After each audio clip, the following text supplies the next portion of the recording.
How to use your DxDyDz offsets in the elevation box.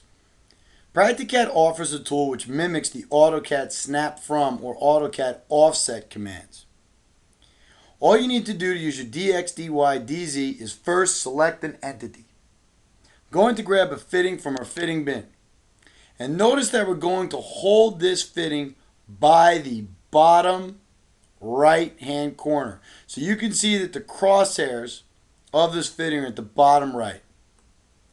And if we would like to be able to shift where we hold these crosshairs from, we can use the little DX, DY, and DZ keys in the elevation box. For example, if I put in a value of 48 inches into the DX and hit enter, you can see that my crosshair is now 48 inches over from the bottom right hand corner. In other words, if I snapped this crosshair to this corner of the wall, the bottom right corner of the duct would be 48 inches over. I could also say go 48 inches on the Y. Now I'm holding the crosshairs 48 inches over and 48 inches down. So this would be a way of just simply saying hold on to this point, and now when I click, the bottom right corner of the duct where we're now pivoting it from is 48 inches over on the X and 48 inches over on the Y. We could take our dimension tool, snap between our 2 points, and you can see we're 4 foot in both directions.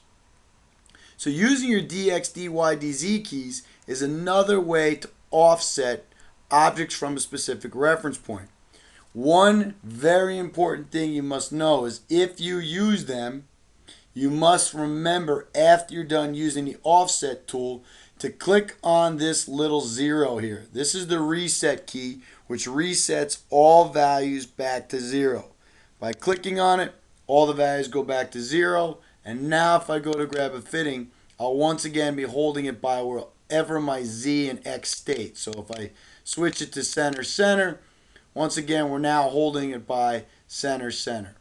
If I would like to hold it 4 foot to the left, come over to DX, type in 48, and now I'm holding the crosshairs 4 foot to the left. So I know if I snap to this wall, that fitting is actually going to be exactly 4 feet from the wall. That concludes the tutorial on how to use your DX, DY, and DZ keys in your elevation box.